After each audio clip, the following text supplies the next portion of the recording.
Hello. Okay. Hope everyone is doing well. Welcome to this slightly surreal but still vital catch up and social. We've got a small panel in the Reform Radio studio today, which was supposed to involve myself, but unfortunately I'm a bit ill, so it doesn't, but that's okay. So yeah, this is Collab Theory, a project by Reform Radio, co-funded by Arts Council England and Jaeger Reform as well. The music that we've created on this project has been released by Rhythm Lab Records, which is the sister label of Reform Radio. I just want to say a quick thanks to Mike Burgess for planning the release and pulling together some support and premieres from Fact, Mixmag, Bolton News, Juno Download, Resonant Advisor, Selector Radio, and a few other people that I know are covering it as well, including Radio Brus in Belgium, actually, as well. So thank you to everybody for supporting and pulling this whole thing together. So Collab Theory is a project born out of a previous project run by Reform Radio called Rhythm Lab, which partnered local artists to produce a piece of music in a finite period of time. This time, we developed that theme, bringing our Sound Camp 8 emerging artists into this and partnering them with some amazing local, more established artists. Along with that, we had visual responses created by some local visual artists as well. And that is the crux of the project. So we're just going to get stuck into some of the stuff that we've created. We're going to start by seeing a little clip from Anamelia and her collaboration with Kill Miami, and Ellis Mead created a visual response to this. This here is a singer called Anamelia. She makes electronic R&B. Yeah, and this is Kill Miami, and he makes funk. Smell your perfume lingering on my skin. I'm on my way home and I feel like you're with me. I think this process, every time I'm in the studio with whether that's new people or making just a new project, I'm just like so curious of learning. My kind of background a lot of the time is working with rappers and hip hop artists, and there's certain techniques that you put into those kind of tracks that sometimes producers don't really apply to singers. I think I'm always and all about like blue and purple colours, so that's just something like a side of me that I want incorporated in the visuals. And again, like just certain things in the beat that I can see, like sprinkles and like, yeah, I can see it. I'm hoping everyone at home could see that. So yeah, I'll go to Corey first, aka Superlative. Welcome, Corey. How you doing? You right? Yeah, not bad. How are you? I'm great, thank you. How's everybody doing? So have you got a question for Anamelia about this? Yeah, just for Anamelia, I'd just like to know, like for the collaboration, does she feel like it changed her sound and style for like any future music? Like, do you feel like it had an influence on how you look at music now and how you're gonna make music in the future? I think at that stage when we was actually collaborating, I was kind of hoping we would go down that route. So I very much wanted to explore the more R&B and the soulful trappy sounds. So that's kind of where me and Kill Miami chatted, and we thought, yeah, we had some reference tracks, jammed together for a little bit. I gave him like some of the songs that I was listening to. So that's kind of what we came, you know, the idea was born from there. And he did the same with me, like showed me some of the tunes that he previously made, also stuff that he's listening to. But when it comes to developing my sound, I think this particular song has helped me like refine and realize like this is the route I want to go down. So R&B, electronic R&B kind of thing, definitely. Nice one. Answer that. Yeah, definitely. I feel like I go off on one, but yeah, I hope I answered that one. That's good. Yeah, definitely. Quick question, Angelica. Where did you record it? So we actually went into Pirate at the time to get my vocals down. And then we had some technical difficulties, and then I re-recorded my vocal at Airtight Studios in Manchester afterwards. So yeah, kind of double take on that one. Nice. How did you find Airtight? I love working there. It wasn't actually my first time working with the guys at Airtight, so I knew it was going to be like, yes, smashing it, professional. Yeah, it was just good. You know, we knew what we wanted to get and achieve, and getting their guidance was just top notch. Nice. And was Phil Kill Miami, was he in on that recording session with you in the end, or did you just sort of jump in and do it as a sort of that was a day and a half. So Phil didn't actually end up Kill Miami didn't actually end up making it on the day. But we already had like post-production almost finished. So he just sent over the stems.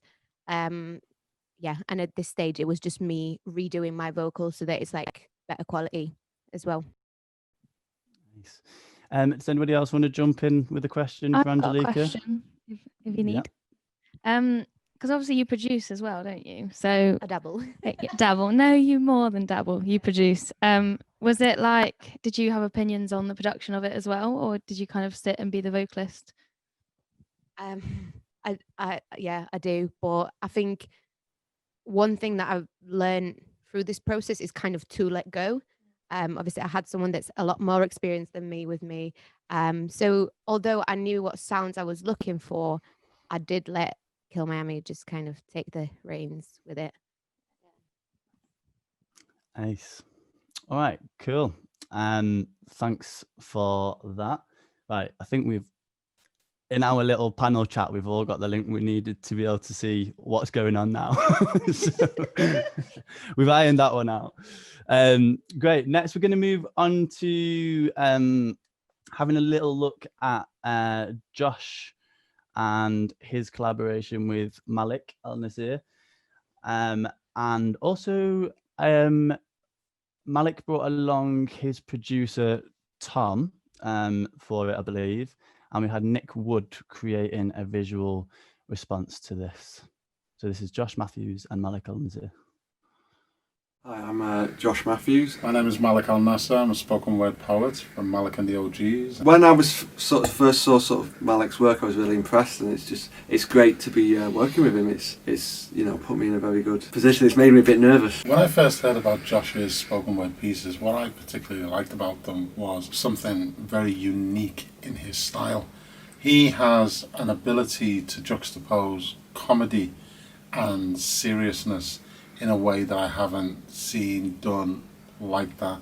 Hi, my name's Nick. I'm a videographer by trade, and I've been brought in to work on the Josh Matthews and Malik track, and I'm their visual artist. Do something really creative because it's a good opportunity to someone give you like a blank canvas almost and just say, interpret this piece of music or this piece of art. But it's also good to kind of speak to the artists themselves and find out what they were thinking about when they wrote it. Enjoy the video and make some sense of it. Corner, a tone perhaps warmer. A man speaks. So has anybody got any questions there for Josh regarding this track and his process at all? Is he the new Marquis Smith? I want to know. Josh, is he there? I'm really confused with what's going on. Yeah, it's the picture doesn't move because I've logged in through Facebook. Yeah, how was your process, Josh? How was it different to how you normally work? Well, it was interesting because we just did it all in one day, pretty much. The recording of the track, we just went in, and we didn't really know what we were going to do at first. We just got the lyrics down, and then we were playing about with sound effects and all sorts. So like we were using like crunching up crisp packets and stuff with some of the sound effects. Because there's loads of weird stuff in there. Right. And when we made the video, again, that was done in about an hour. We didn't really know what we were going to do, other than that we just sort of play around with this sort of person doing stuff. So we got a bottle and some tobacco, and just let's get some shots of stuff with that. And then that was pretty much like all that filming was done in literally just walking around the northern quarter. Yeah, I really like the track. I think it's inspired, and I like the. I didn't identify the crisp packet though, so. Well, I'm not even sure if it made it in the final edit, but we were doing loads of sound effects stuff. Are you going to continue using more sound? Do you sort of work with music a lot, or sometimes are you just sort of spoken word? It's mostly that. I mean, I'm hoping to do more like musical stuff, but like having live music, because a lot of the time I'm not I don't really have that, so I'd quite like to have I'm interested in having like a backing band that can do some really weird stuff, because I want to just take things into the really weird, confusing directions. That sounds fantastic. Sorry, I feel like I'm interviewing you now. I'm going to step back and let someone else. I love it. That's what you're there for. Pops, have you got a question? Yeah. Do I have to put my hand up? I feel really lame doing that. Hey, it was very nice of you to do that. So go on. Please, Tom. Yeah, I was going to ask actually, and you sort of half answered my question at the end there, Josh. But like, would you say that writing with live music around you made you actually write differently? I don't know. I mean, the piece, like when I wrote it, it just literally was written down on a scrap of paper because I was just walking around. But in terms of like live music, I'm interested in improvising around that sort of setting. So it changes your delivery more than it changes the actual words you're writing. Yeah, and especially like when there's lots of high energy, I can, like when I'm on stage, like I like to get really animated, and I've not done well if I'm not really, really tired by the end of it. That's wicked. Yeah. Very cool. Nice. Yeah. Somebody brought up earlier, it might have been Corey actually, about your performance that you did for us at the Sound Camp showcase. And yeah, I mean, it's kind of slightly the same question again, but that was an amazing performance. Anyone that was there, I think it like blew their mind. That was so mad. But this must have been so different for you, being behind a microphone and without that, like. I mean, yeah, one of my regrets is that I don't have the same level of energy in the delivery. Having listened back to it recently, and I think in a live performance I'd be a bit. It was harder because I didn't have that same sort of stage, sort of buzzy, sort of adrenaline energy type sort of thing when I was in the studio. So it was harder for me to really get my energy behind it, which I feel like is way better when I'm live. I can really just like get myself going. Yeah, totally. Well, it's come off really well anyway. So well done. I'm gonna move us on now to check out IORA's collaboration with Mandy, aka Architects of Roslyn. Am I saying that right, Mandy? Roslyn? Yeah, Roslyn. Yeah. Cool. Just checking. And we had a visual response to this from Debbie Collins, aka PERiiSU. So after a couple of seconds, hopefully we should get a little clip from Holly's behind the scenes just now. This is Mandy Wigby, and Mandy has made in the past all sorts, from like proper dance music and then kind of more experimental stuff. This is IORA, and you make kind of folktronica music, quite experimental with harmonies and Yeah, there's some funk in there and a bit of pop. We got loads of different sounds and we're like, is it going to work? And it actually did work really well and it sounded really ominous. I think one thing that I've improved is definitely like, hopefully musical language. Hi, my name is Debbie Collins, also known as PERiiSU, and I'm a visual artist based in Manchester, and I've been working with IORA and Mandy on a collaborative project for Reform Radio. It's all based around liquids, so sort of like a 60s psychedelic liquid light show. So it's a bit like a science experiment, just playing around with it. Nice. Fantastic. So hit me with some questions, folks. Who's got something for us here? I'd just say to Iora, how, being a producer yourself, obviously collaborating as well, how did you feel about how much? Oh, sorry, I can hear myself back then. But yeah, how much like involvement did you have in the actual production as opposed to obviously what you usually would be on music? Yeah, it was cool actually, because Mandy's, I was again similar to you, I'd say is far superior to me. So it was cool to learn what she was doing, and then we'd do stuff during the session and then go away and think about it and like listen to it in isolation on our own. Oh, isolation, don't know. That didn't mean for then. Just on our own. And then we kind of just text feedback, and then the next time we got in the room together, change it and just add those little bits, I'd say, or Mandy would do those before I came over or whatever. So it was cool, and it was nice to have a little bit of input, but then also learn from someone else. Would you say, Mandy, that was right? I'd say that was how it was. Yeah, I think I definitely learned from you as well. You know, we actually, hang on, can you hear me? Yeah, I'm not muted, am I?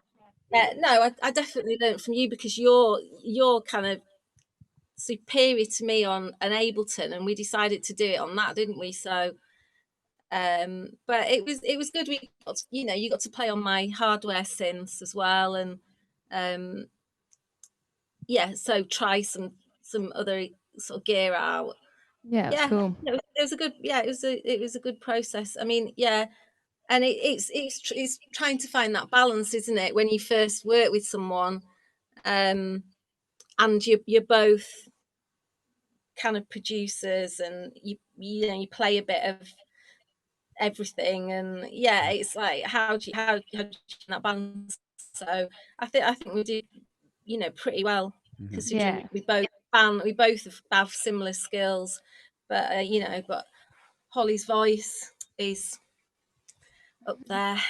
Butter. Agreed. That's great. Has anybody else got a question here? I mean, I thought, for me, the thing that really struck me about this was the way that all three of you came together on this. Actually, it just felt really cohesive. I wondered if you could just sort of remind us or walk us back through the way that you all sort of melded the disciplines and the sort of aesthetic of that all together.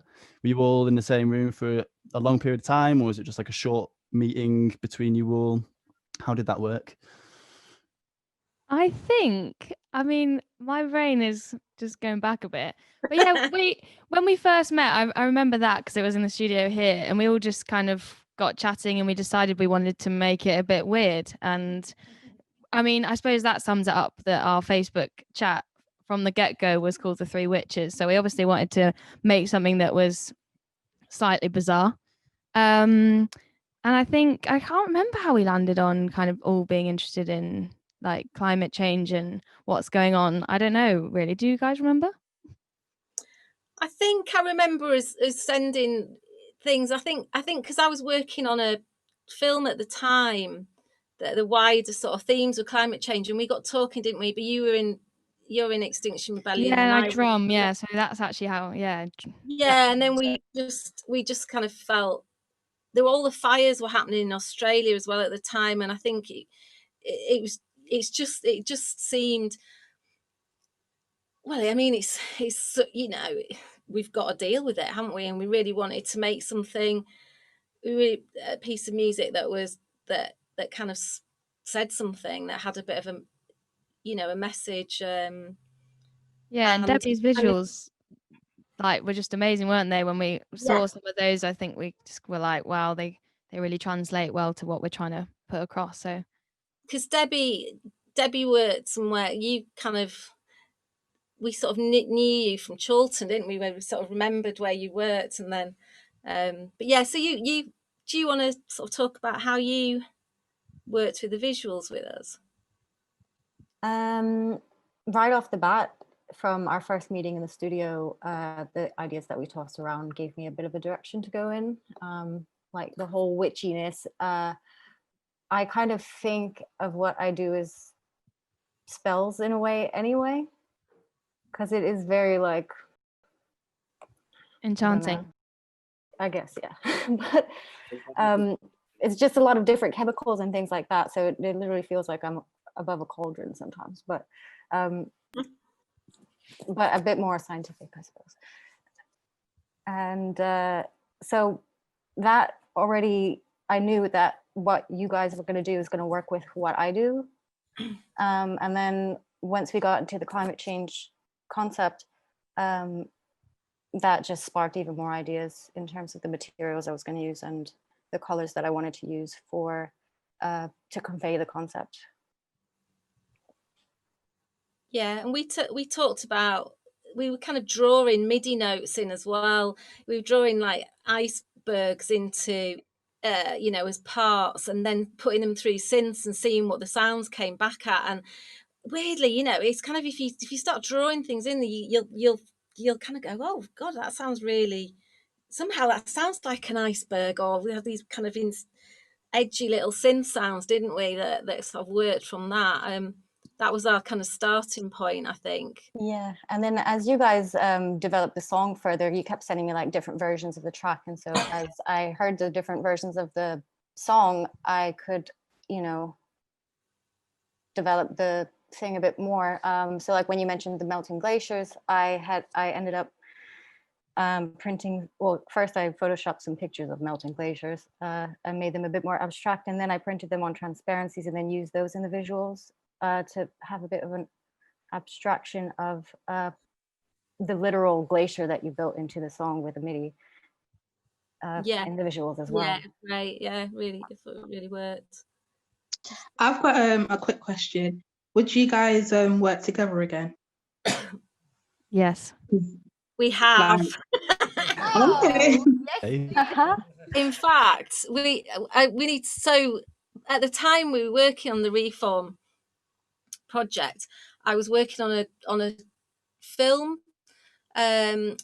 with an artist called Di Mainstone, and it was called Time Bascule, and it was set on Tower Bridge. And it was for a kind of 175 years of Tower Bridge. Anyway, it's based on a woman who worked on the bridge, but the wider themes of it were about climate change, and it's now turned into a 30-minute film. And at the time, we just thought Holly would be perfect for the voice of Hannah on the bridge. So we asked Holly to do it, and she you know, did this blinding vocal on it. So now she's in the film, which an unfinished version has just gone to a festival in LA, and they've been accepted, and we've won 3 outstanding awards already, but they've not shown it yet, and we've not seen the actual finished version yet. So we're getting that next week. But I think I've seen bits of it anyway. So yeah, so that's just a nice story to add, that from working with Holly, we brought her into this film. And we've started doing, we you know, before COVID we started working together on other stuff. Yeah, so thanks Tom for making it happen. Hey, I didn't do that, you guys did it, so Well, that's amazing. you put us together, didn't you? It was such a good project. So, you know, and I've talked to Andy about it in the street. You know, he was saying it's just great to sort of work with, you know, the sort of next generation of musicians, and it just helps, you know, it's just really inspiring for us, as well as kind of artists who've been around for a while, you know, just to work with talented young artists. Yeah, Totally. And I mean, to open this discussion up now, really, to if anyone's got any questions of any kind, like they're welcome to ask. But just following on from that point, yeah, that's quite interesting about this sort of project really, is that I've got the impression, but I actually don't know until you've actually just explicitly told us there about this next thing that you guys are working on together.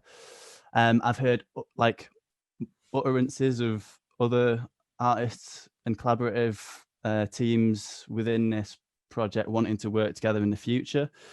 Maybe sort of in the direction of Balraj in the studio there, if that's okay.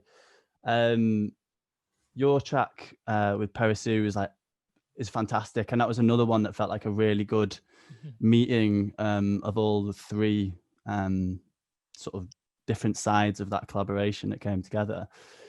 Does that spur you on to want to work with each other again, or does it also open up the sort of avenues of like perhaps within Swing Ting there's other artists that you might be like, oh, this is an interesting production opportunity for Letitia? And I don't know, has it prompted those sorts of thoughts, I suppose? Yeah, for sure, really. I think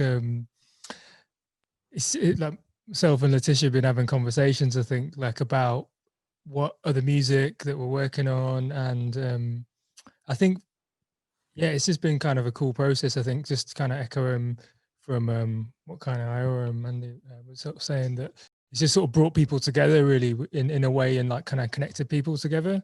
So yeah, I think that's definitely something that we would consider.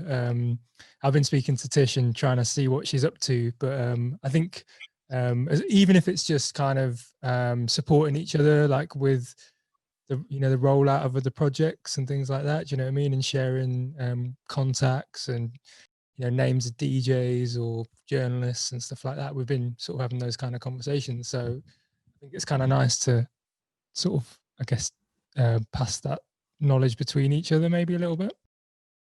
Yeah, definitely. And that's another good point as well. The sort of extra angle on this is that the nature of like a project like this is it isn't just commercial, and it may be a little bit awkwardly at times it tries to bridge that gap between something that is got that sort of like education and development angle whilst also trying to squeeze into the commercial thing. So I don't know if anybody had any like points on that, but it's a good one to raise, that quite a few of us here are working in both of those sort of sectors.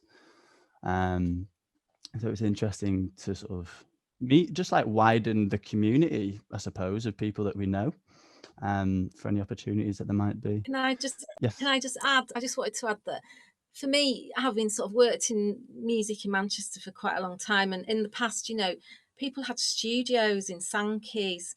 There was a real community there. You could go in between each other's studios and borrow gear and pick each other's brains about production techniques and things. And then there was New Mount Street. And, those sort of places don't tend to exist as much. I don't think, or maybe I don't know about them, but I just think it's, it's really important to have these kind of projects that are connecting different communities together, because some of the other ways have kind of been lost, I guess, in a sense. Those communities aren't there that used to be there. You could just get a studio, a little unit in somewhere, and there was 25 other people with the same unit, and you're all borrowing mics and nicking food from each other or whatever. Yeah, so it's kind of yeah, and it just had a real spirit of that about it for me. Yes, Andy. Yeah, I kind of agree with Mandy. I mean, I'm from that age where everyone had a studio in the 90s, and before Rancoats was done up and stuff like that. It was you would have buildings, and once one person had a studio, then everyone else did, and there were mice running around and stuff, and you had to keep your pizza above waist height, otherwise the rodents would eat it.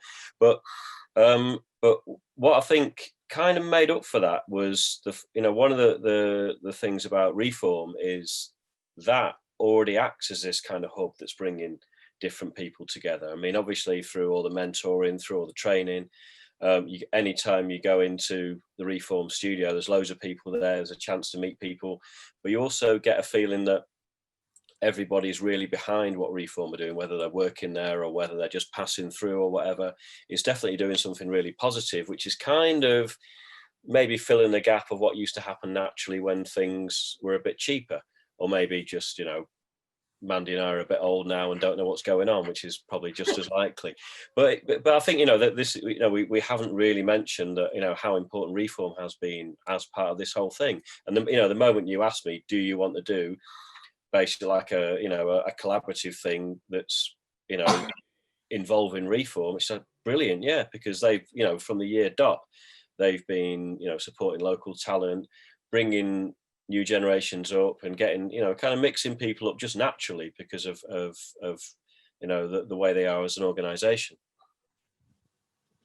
Yeah, definitely. I think that's I sort of back that. Definitely, it's I see sort of what you're saying, Mandy, as well, and that, you know, this is a kind of good point actually. Maybe this is worth talking about for a second. How to negotiate talking about generational things without sounding like a really cheeky guy. Anyway, maybe I know, so cheeky. Just a question for, I mean, to be honest, any of our like emerging artists here, any of you can take this one. What is your experience here of like making music? Because it is a different time. Kind of, okay, we can't put this pandemic to one side, but generally, you know, the economic situations, the situation of the city in terms of the development of property and the rate that that's happening, are you finding this is having an effect on the idea of you having a space to be able to work in? This is for Letitia, Corey, Angelica, or Holly. Nope. We missed that in here, sorry. Oh, okay. I was just asking about space that you make music in, and does it feel feasible having a studio or a space for you to make music in that is not in your own home, for example? We were just saying actually it would be so cool if we all had studios next door to each other. It would be really nice. So so the answer is you do just do it at home, and actually the pandemic's made me have an even better setup at home. But yeah, you realize you're like, actually I need to be able to do this from just here on my own, so I'm gonna sort that out. But I love it. I love going into different people's studios, but it doesn't, like, not a lot of us, it is like going to each other's homes, I would say, more than going to an actual place to and even just like, I'm always desperate to go and like work on big analog desks. So I was like picking Mandy's brain and stuff. I've now got the opportunity through something else, but not a lot of people want you to just come into the studio and learn like how to set it all up and how to mic a drum kit. So I think that is definitely lacking, I'd say, personally. But I do also like going to people's homes and just making music. We was talking earlier actually about inspiration in general when it comes to writing. Yeah, and I find that I write a lot better being in the room with other people, and just kind of, even if it's watching what they're doing, like the small things that they're doing just make me feel more inspired. So would love to have a studio next door. But, yeah. That prompts something that I was actually going to ask off the back of what you were just saying, is that obviously there's a big difference with I love the projects as I do. I still get uncomfortable with calling people emerging artists and whatever the other side is, but I hope that it was more encouraging than anything for the emerging artists that don't have a studio set up to maybe think about the future of basically aiming towards that, and the freedom that it kind of gives you, and the creative space and the control. Like that's it. Sometimes when you're writing tunes, especially vocalists, etc. Did it inspire you guys to think about that? Had you already thought you were going to get a studio down the line, or at least just a basic setup to be able to just put stuff down, or has it maybe inspired you to consider other options? Well, I kind of had the most basic setup where like demos were happening at home, so microphone, sound card kind of thing. But I think it was mostly lockdown that forced me to kind of think about this. Okay, I need soundproofing. I need, like, where in my house do I go for this to sound good? But yeah, I think I never considered doing a home studio just because I knew how well I work outside of home and in other spaces than my own house. However, I have been enjoying to learn to kind of work on my own and in my own space. Letitia, Corey, what would your response to that be? I'm kind of the opposite to Anamelia there, in a sense of like, I do a lot of my stuff at home. I find it hard to write around other people and that sort of thing. I don't know if it's like an intimacy thing, or especially in terms of actually writing music as opposed to producing it. But at the same time, when I went to Andy's, he let me test out his microphone as well. I had like a PERiiSU microphone before, to be honest. He let me test out his microphone for a bit, took it home, got to try it out in my space, I suppose. And that kind of influenced me then to go and buy the exact same microphone. And now I'm using that microphone. And it was good. I'm not happy lockdown happened, but obviously lockdown happened, and then the hardship fund happened from Help Musicians, and they give me like £500. So instantly it was like it was all supposed to happen in one, just to get the microphone. And I feel like, yeah, it kind of influenced me. Going there kind of taught me, get some better equipment for yourself. You do need to take it a bit more serious. Nice house you got there. How about yourself, Letitia? I'm a bit of both, to be honest. Like, I do enjoy working with people. I do get inspired by working with other people, but at the same time, because I'm a person who, to be honest, I like to keep everything in-house because I know how I want things to sound. I know how I want it to go. So I kind of tend to work just as good working by myself. So I've got like a mini studio in my room anyway. So it's been good. It's like I get this, not gonna lie, I do get distracted easily, but I've worked, like, I've got so much like in terms of lyrics down already. Whereas if I was working like, I don't know, if I was working with other people, I don't think I would have got as much down, if that makes sense. But yeah, I do understand both sides. So yeah.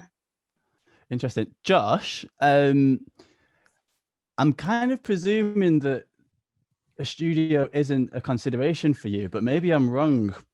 I don't know. I don't know really. Sometimes it's not something that I've had a lot of experience with, but obviously sometimes I think it would be good to, because I've got lots of work that I want recorded, I think just to have an audio sort of it just down somewhere. And in the past, I've thought about possibly finding time to record those in a studio, but again, I like the live setting of stuff, but so I like recording, like the idea of recording work at like live events as well. It's one of them. Obviously studios, you're working and you're more focused, I think, in that environment, but sometimes it's not really as it's can feel a bit like you're restricted almost, kind of. I don't know. Would you say that's something maybe you take from this project? Because, you are allowed to criticize this whole process. Like, if you learn from it that like the studio isn't for you, like that. No, I did enjoy it, and I do think that in future, if I record more things, then I probably will. Yeah, it may well be in a studio, but Yeah, again, I'm so, most of my experience has been through live stuff, so that's just where I feel more comfortable, I think. Thanks for that. Just while they're here, because I know they've been sat there really patiently and have said nothing so far, we do have some of our visual artists. Hi, guys. So maybe just I tell you what, Nick's pictures just become massive on my screen. Nick, how are you doing? All right, how you doing? You okay? Yeah, good, thanks. Yeah, good to see you. So you were drafted into this process pretty like late on. Yep. Can you tell us a little bit about what you were met with and how you sort of went about interpreting Josh and Malik's piece? Yeah, for sure. Like it was handed to us late in terms of it was like thrown upon us a little bit of the lastminute.com kind of, hey, here's a piece of music. Are you able to stick some visuals to this? So I suppose initially it was like, oof, time's not on our side here. But in what we had to do, I suppose what I had to do was digest what Josh had written, and also kind of understood like, you know, what that collaboration was, where it, because coming from a completely blind sort of side, you know, I had to understand who the artist was, who was doing who was doing the beats, who was doing the lyrics. I didn't have that information initially, and then we managed to arrange Josh and I to just interpret like what I was given and try and come up with something quickly and obviously within a budget, and that budget is obviously zero. So, you know, in terms of like what you've got to times, you haven't got any place to book somewhere or do something, you need to make something happen quickly. And very luckily, like, you know, and I was lucky that I think when I met Josh, I'd read what I'd got given, and I think when I met him, he felt that I had interpreted that in the right way.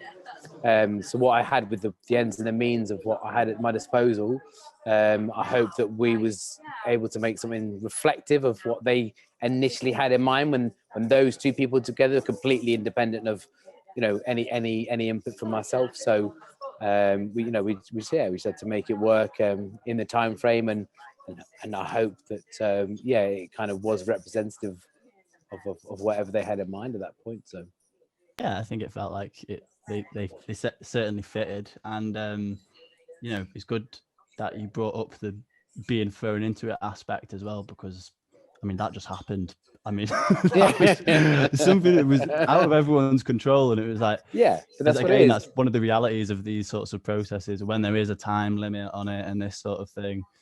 But that's the way you got to work sometimes, creative. Like, I mean, there's a lot of times, especially in and it's obviously in a process where we're learning here, like creatively, like even in like, you know, in any kinds of walks, like there are things that are always thrown. If you need to come up with something, you need to make, you know, decisions. So, you know, you just got to roll with it. And I think like sometimes it's good to have that pressure because there's no way out. You've got to deal with it. So yeah, it was useful, definitely. Yeah, and that's it. I think everybody probably felt that to an extent, right? I mean, maybe not, but whoever that was, you had a really nice time. Rosie, what was your sort of experience here? Because you obviously worked with Andy and Corey, and I know you guys are having a bit of a back and forth about different ideas and stuff as well. How did you sort of find the process? Because it was quite a learning curve in terms of the actual way you executed the visuals in the end? Is that right? Yeah, so I had like a really mad journey with the visuals. I think I had this like vision from like the start when I heard the track, and I don't know why, but I kind of envisioned like animation, and this isn't something that I've ever done before, so I don't know why my brain was like, yeah, let's do this for a commission piece of work as the first try. But yeah, it took a long time, and I think I was very impatient with myself, and also like the time again, like it kind of, yeah, it was really hard because at the beginning I didn't really know the exact process that I needed to use to make the animation process more efficient.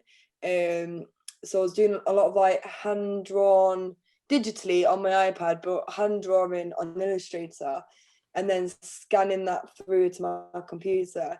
which kind of came up with these like stills, if you like, for almost like storyboarded what I wanted, and then later realizing that the images were not going to move from doing that, and like to redraw such detailed images frame for frame was pretty much just not really going to happen.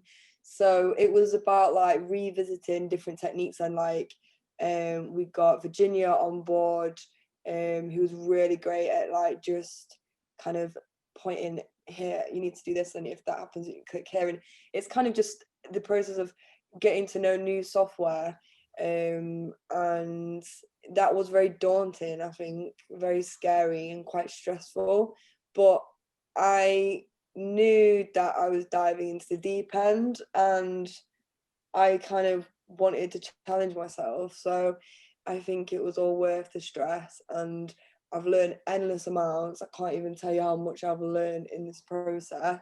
It got to the point by the end of it where, I went back onto Premiere and I was like, how do I move around in this?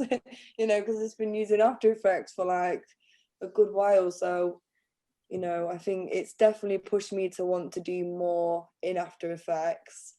And it was interesting to know about like the difference between like motion graphics and animation. So just how quickly you can make things happen, really. It's a really great software to use for anything that you're doing in regards to graphics. So yeah, it was really great. And obviously you got a great track there from Mr. Scruff and Superlative. There was loads of different sounds in there, loads of different references. Overall, the project was really interesting for me. I definitely think that in terms of communication, I should have been a lot more on it with communicating with the artists. But I think that come down to a bit of nerves as well. So I think in the process, it's about learning that it's okay to feel anxious and nervous about something, especially when it's not your speciality. And it's okay to like admit that, I think, and ask for like some guidance and help. So that was probably one of the biggest things I've learned with the project, is like, don't be too afraid to like say, hey guys, like maybe need a bit of like work here or a bit of reflection here. So I think, yeah, going forward, that's kind of what I would do to better myself. Yeah. And just following on from that then as well, in terms of this is for you, Jason, because, well, you did the fantastic artwork for the whole project, so thank you very much. Appreciate that. Beautiful. Was beautiful. Thanks. And your work generally and what you did for Indigo and Lovescene's track was great. Can you relate to some of what Rosie was saying there about methods and responding to music generally when you're a sort of a graphic artist like that?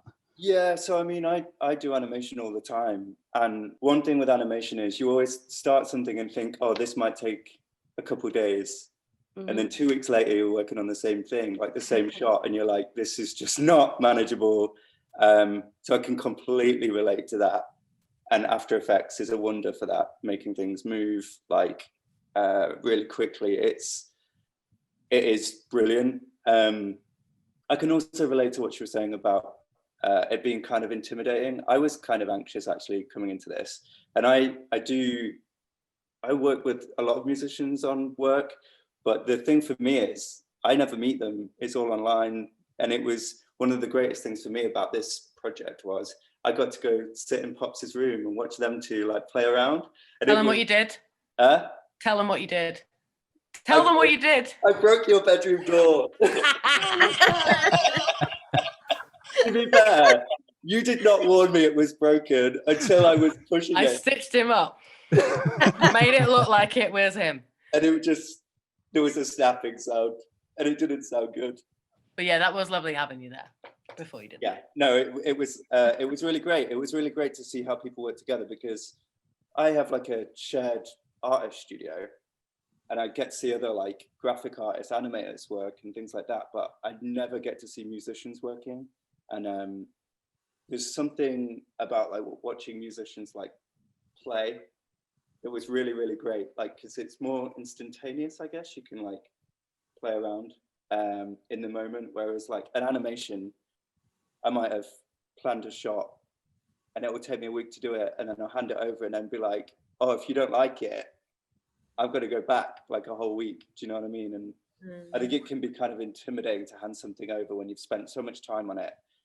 And if someone doesn't respond to it and doesn't like it, I think that can be quite scary. Yeah, but I was kind of in a good position where for hours, Malika had that tattoo on her wrist, and she was like, I really kind of wanted it inspired by that. So it kind of gave us something to kind of play off initially that then I could go play with. So it was a good starting point. That's really interesting. And that's literally, well, the tattoo instance is just about being in the same space together.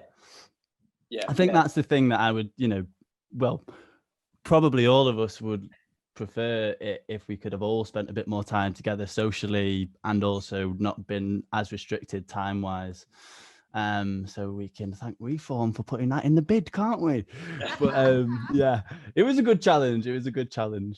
I was going to say to you, Tom, okay, thank you very much, because your curation was spot on. And personally, I was paired with somebody who I'd seen about loads, and we immediately had so much in common. And I think definitely I can feeling a bit like, I don't know, both of us are kind of lone wolves. We're out on the periphery quite a bit.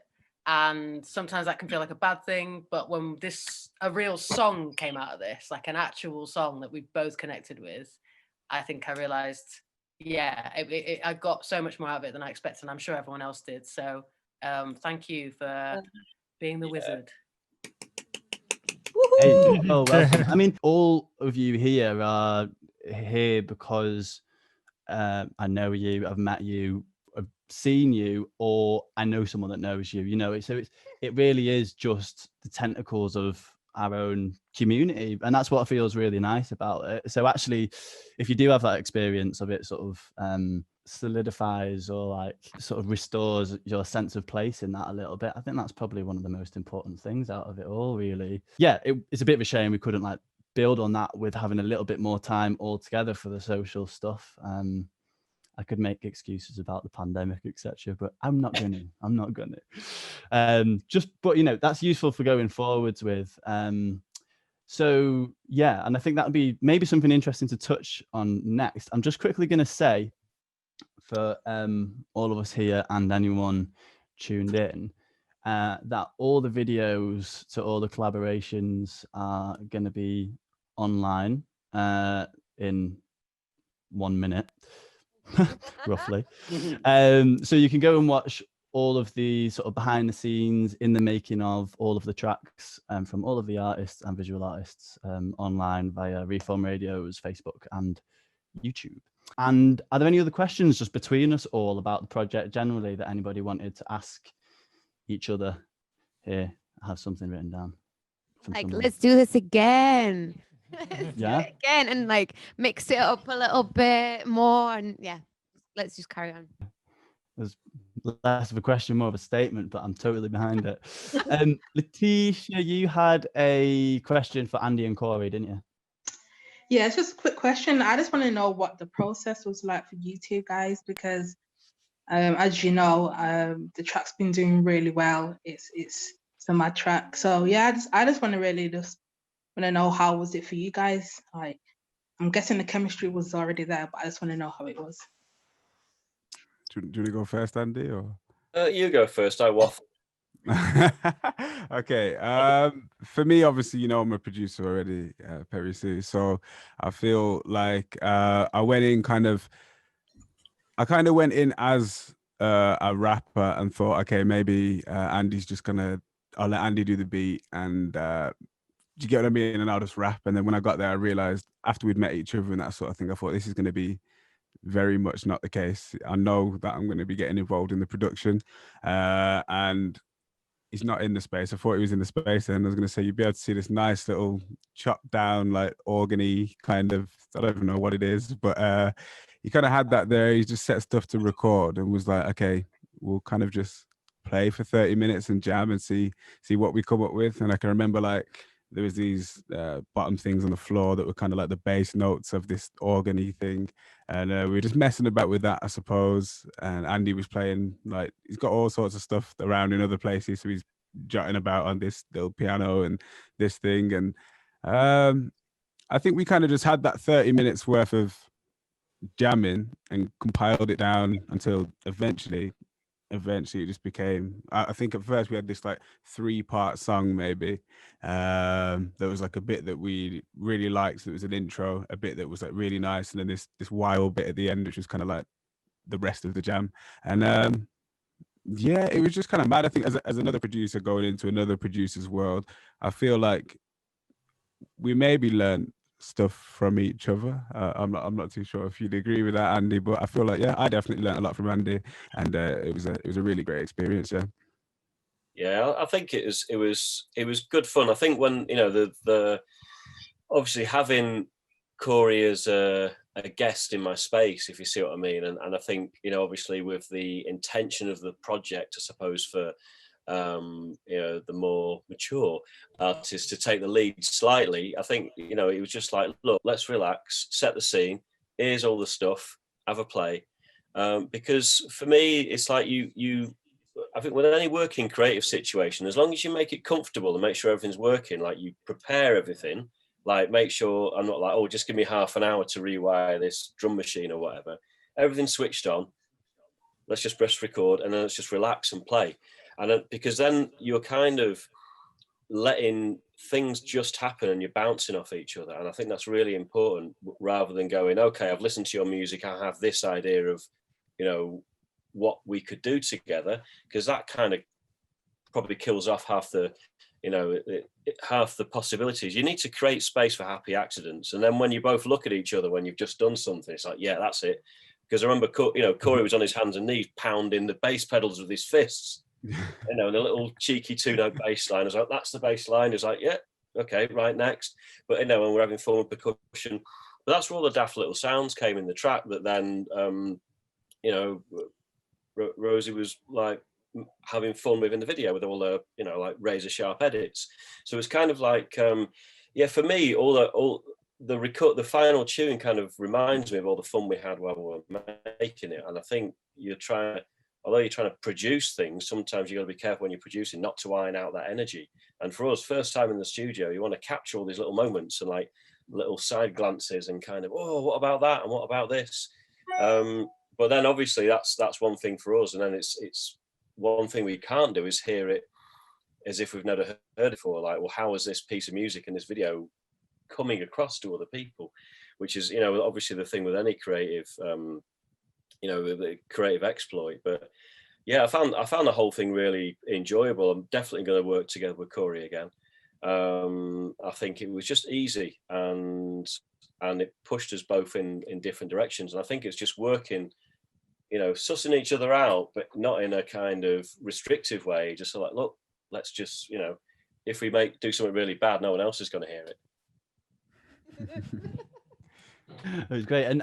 And yeah, no, I mean, it came across like the process came across in that track for sure. It felt like a really good melding of like two personalities. So that was really encouraging. I mean, just good to hear that the process has worked for you both. And I know you were saying, Andy, you put a lot of time into like making sure in that situation that you you know, get to know someone first personally, perhaps, rather than prioritizing their musical self like initially. Would you say that's fair? Yeah, I think with collaborations, you've got to, you know, you're starting a friendship and a relationship. And I think what, you know, if the only experience you have is of what other people create, and you're hearing the results of them working on something for ages, you're kind of seeing this slightly manufactured side of someone, you know, because no matter how, you know, you are as an artist, you're always trying to make it sound the best you can, which often isn't how you are in real life. So I think that, yeah, just, you know, whenever I collaborate with anyone, it's always like, look, we're going to have some food first. We're just going to chat about stuff and kind of see where each other's at and just kind of get a little bit more common ground away from just like we're doing this track, because as a whole, you know, you're spending a lot of time together, and that needs to be, you know, as much as the end result needs to be good. This is like, well, you've also got to invest time in this friendship and this just, I think it just really makes this relationship grow on more than a creative level. It's a personal level as well, and you know, we speak quite a lot, which I think is what you want out of it. You want to make friends as well. You know, it's kind of, this is, you know, like you were saying before, Tom, and I think a lot of people have touched on this, like this has given, you know, as well as giving us creative insight and new ideas, it builds a community, because out of all these conversations, you know, I've spoken to, you know, one of the vocalists I bumped into, Corey, a live stream up in Bury, who happened to be, I happen to also know slightly through my engineer who was working with us in the studio. I'm been doing a tune with her this week, and that probably wouldn't have happened if Corey hadn't met Phil, my engineer. So all these mad little things which are happening, you know, it's great. And it just, you know, whether that's creative stuff or whether it's friendships, like we're all looking out for one another. And I think, you know, especially at the moment, that's really important. Definitely. And did you have a question for Bal, Andy, or Bal and Letitia? Yeah, I mean, I think, you know, obviously, I think in a lot of the collaborations, I think when you've got, because there were 3 of you working on the track and you're all producers, how was that process? Because obviously, Bal, you're used to working as part of a duo for Swing Ting in terms of, you know, doing the music. And then when Letitia came in, maybe Letitia, you should say, give us you know, your thoughts on kind of how you fitted into this existing team, you know, because it was like a 3-way collaboration, wasn't it? We just, for me, it was like the guys know what my sort of music, they listened to my music previously before, but like they just let me just basically get into my element and start producing, and they added onto their like little sounds as well. And so like, yeah, like, what's the question again? Well, you're answering it very well. For someone who doesn't know the question, you're answering it brilliantly. It was just like how, I suppose, how you settled in and found, you know, a balance in the studio. Just yeah, between 3 of you, because I think with 2, it's kind of like you get there, but it's kind of, you know, I think when there's 3 of you, and especially when there's you, you know, against 2 others. Andrea. Hello. Yeah, like I said before, it was like we just gelled straight away. So yeah, it wasn't really much of a issue or a struggle for us to just like figure out something. Yeah, like it just, I don't know. Do you want to add anything onto that, Barraj? I think we worked well, to be honest. Yeah, no, it's a good question though, because I think I kind of remember it quite well actually, because just remember the first session was kind of, there was this I guess like a little bit of just that time that you're talking about, Andy, in terms of we put like, it might have been cool to go for a bit of food and then kind of come in, because we kind of had to have that sort of like experience kind of within the session, which was cool, but it kind of took a little while to kind of I think the way, say, me and Ruben would work normally is quite like one person on, one person off, and we've done it for so long that it's like you don't even think about the process too much. So when Letitia was in as well, like I think me and Letitia were working quite a lot, but it was kind of trying to think about how to try and rotate things a little bit, like making sure everyone's kind of got a bit of a feedback voice in there.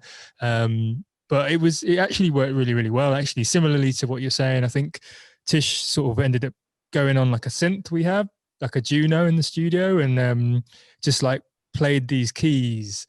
And I think it was like, that ended up forming kind of the main part of the tune, really. And I think once we had that in there, everything else just started to click, but it just took a little bit of time to kind of get to that point. And I think we were like listening to some tunes, and I think we found this like old like Zeb Bias track that we like all seem to kind of be thinking of at the same time, and like that was quite cool to just kind of find like a common ground kind of moment, I think, really. And I remember actually, Tish, I don't know if you remember this, when we added like this bass line in, right towards the end of the session, and it just kind of seemed to click. I think it, like we were looking at each other like, yeah, this is the track kind This of is thing. the moment. Yeah, we kind of, I think we I realized. remember that.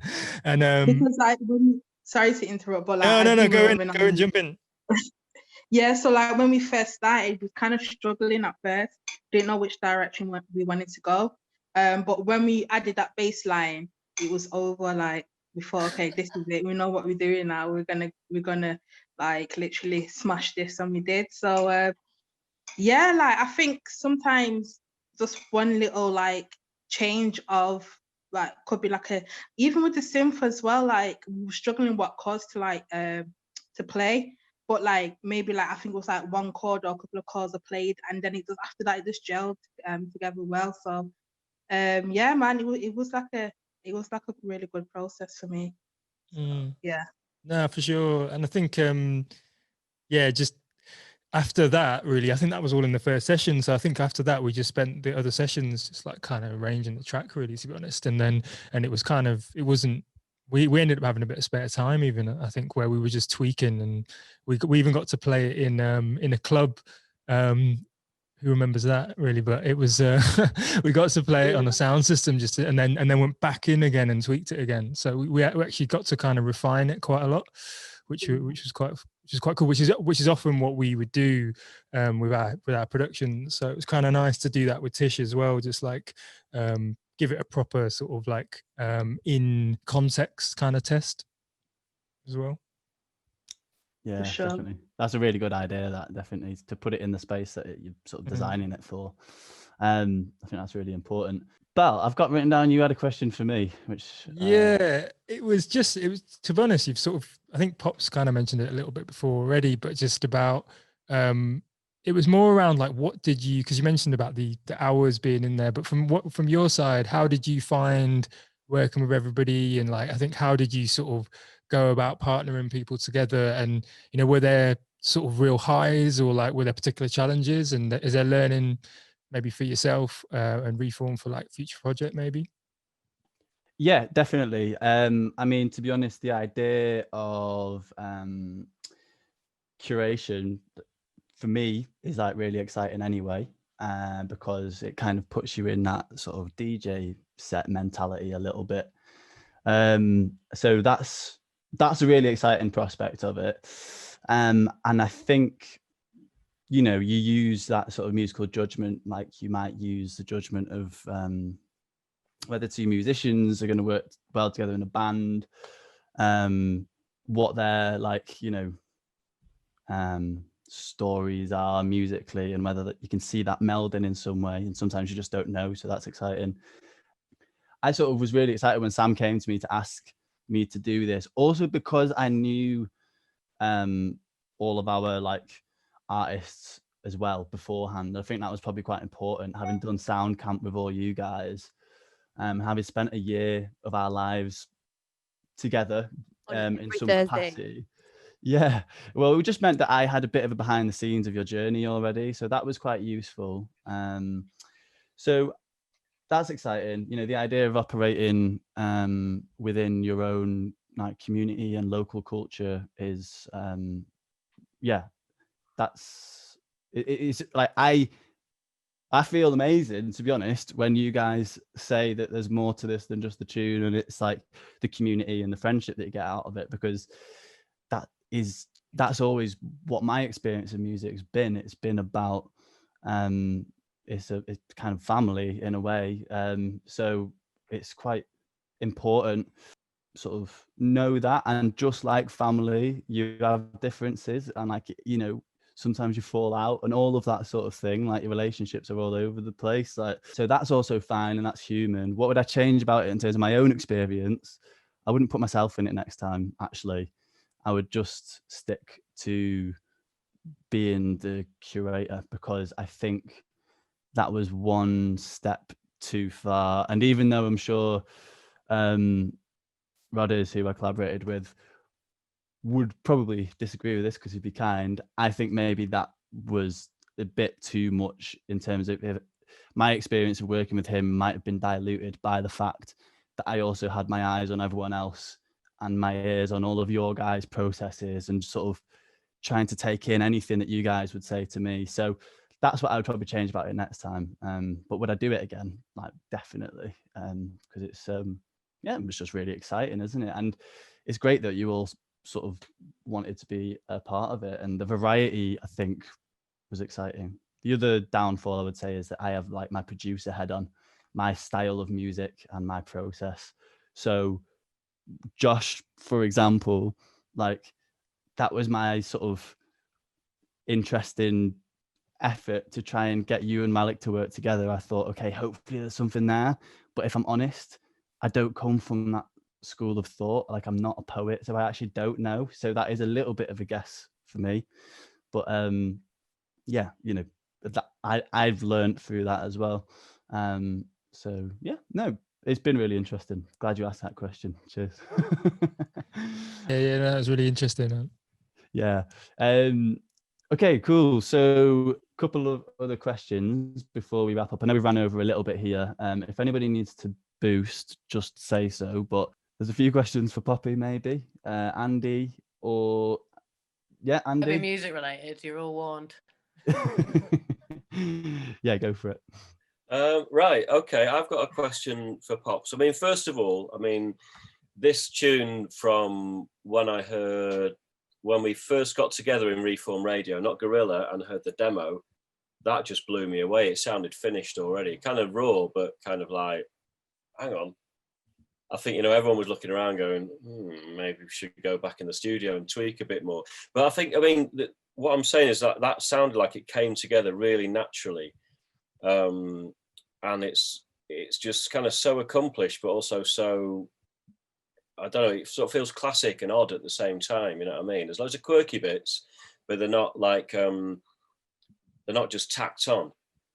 There's, I mean, how did you come up with this, such a solid sounding tune? I'd just like to hear maybe just like kind of how you got started and how quickly you kind of nailed it in terms of, you know, that first demo that we heard.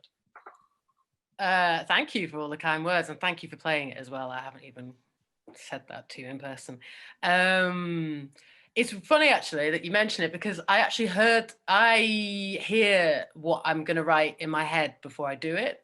So when we all met in Reform the first time, and I met Malika, and we sat down, and it was a little bit one of those awkward preliminary chats, as much as even though I knew everyone, the way we all interacted, and out of that nervousness, these chords popped up. So when I got home, I put them down. So I'd already cheated at that point and added an extra half an hour on there. So sorry. It came together really fast, because as soon as Indigo came round, we just started having conversations about what was going on. And I think from what I mentioned before, we're both quite similar, kind of always a little bit on the periphery. I don't know, maybe, I don't know if Malika would agree with this, but like maybe a bit of an outsider. So that came up, we spoke about that. And then obviously naturally relationship stuff came up. Similarities, maybe giving each other a bit of a perspective, not advice, I would say, but and immediately the lyrics were born from that.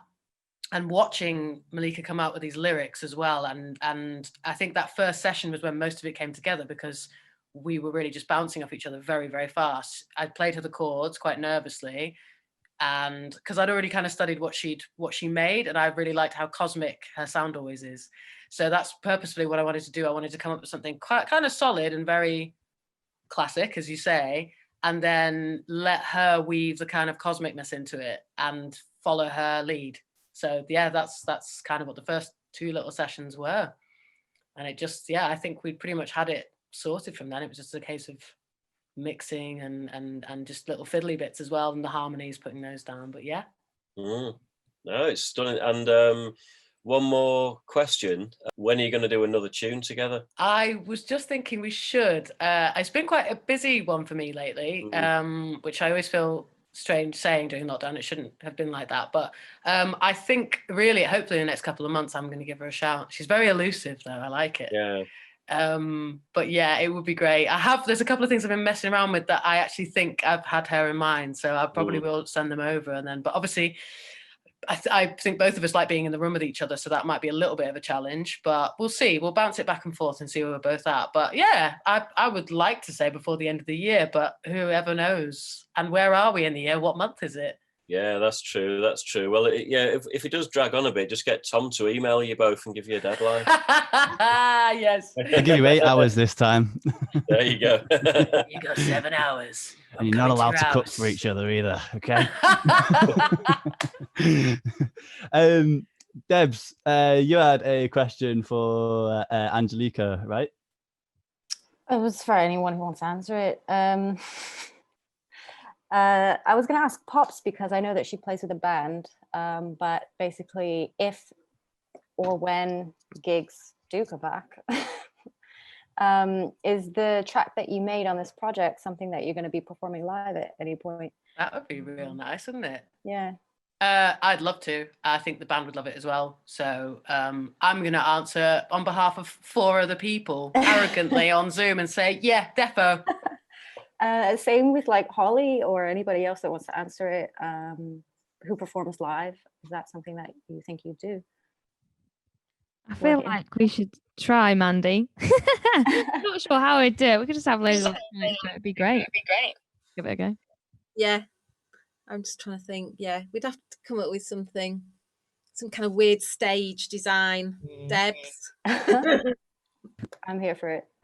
Could you do a like protest or something maybe? Yeah, well, it was funny because the snare. So we got Howie to play snare because I play in a samba band and I play like. Well, I've just moved to snare now. I'm not accomplished, so Howie definitely played it on the track. But that was where it came from, actually, and that's why there's that like marching snare, because it was a protest, like driven kind of thing. So we could play it at protest. I love a good protest, so I'll be there, and hopefully Mandy loves good protest, so we'll have a good shout. Sure. Debs, you can come just marching with a projector around. Also, it looks like Halloween might be sort of like cancelled. So if you did want to carry on with the witch cauldron stuff, you've got loads of like discount costumes and outfits there as well. Winner. Can I join as well? I want to Great shout. Yeah, you're in. We're all there. Do a Halloween special, a Halloween live stream. Just saying. Tom, do the deadline thing. Yes, my lord. Yes. I will. I'll do that. I'll do it. Don't worry. The Reform Radio funding bids will be in at 9 a.m. prompt tomorrow.